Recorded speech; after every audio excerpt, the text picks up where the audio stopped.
Hey everybody, this is GGB. We're going to be getting into our first 3:30 game, and hell yeah, the 3:30 window looks hype. It looks super good. But we're going to start with one of the better games of the day. Number 19, Colorado, who's 3-0. Number 10, Oregon, who's 3-0.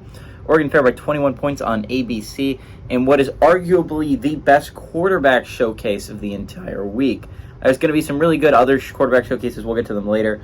But I think it would be hard to argue Shedeur Sanders versus Bo Nix, both quarterbacks that look like they could possibly be first-round picks, is not an exciting quarterback matchup. Shedeur Sanders so far in his three games has gone 1-7 and 136, thrown for 1,251 yards, 10 touchdowns to 1 interception. Dylan Edwards has had 25 carries for 136 yards and a touchdown on the ground, and Xavier Weaver has had 25 catches for 386 yards and 2 touchdowns. Bo Nix has gone 76 and 98, thrown for 893 yards, 8 touchdowns to 0 interceptions. Bucky Irving has had 27 carries for 266 yards and 3 touchdowns, and Troy Franklin's had 17 catches for 292 yards and 3 touchdowns.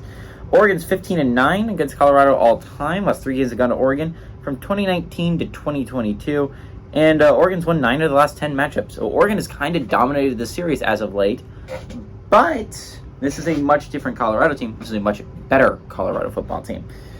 This is going to be exciting, right? Like, it's hard not to think that this is going to be a really good game.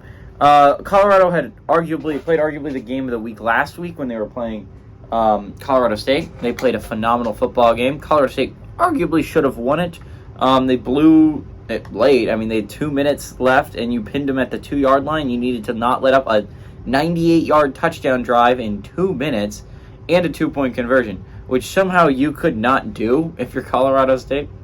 It's kind of crazy. Also, the targeting call in overtime, kind of BS. Absolutely not targeting. It wasn't anything. I don't understand how that's targeting. But Colorado ekes out a victory over Colorado State. Oregon played not a close game against Hawaii last week. They've played one close game so far against Texas Tech. That was their one Power 5 competition.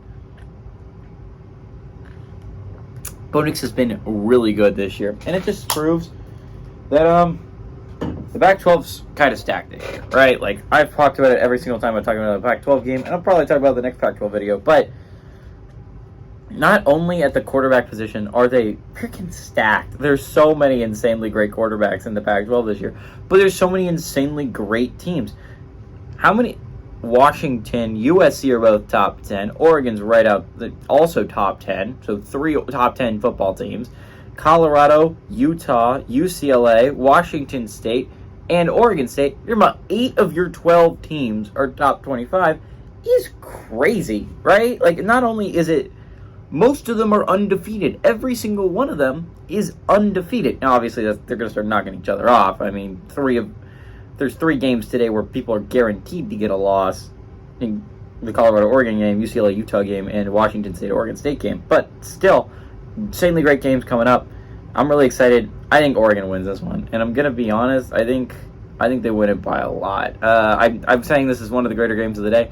I don't think it's one of the closer games of the day. I think it's the best quarterback showcase of the day. I think Oregon is a much better football team than Colorado. I mean, Deion Sanders just got there. I mean, he's done an impressive job, but he just got there. Give me the Oregon Ducks to win and cover at home.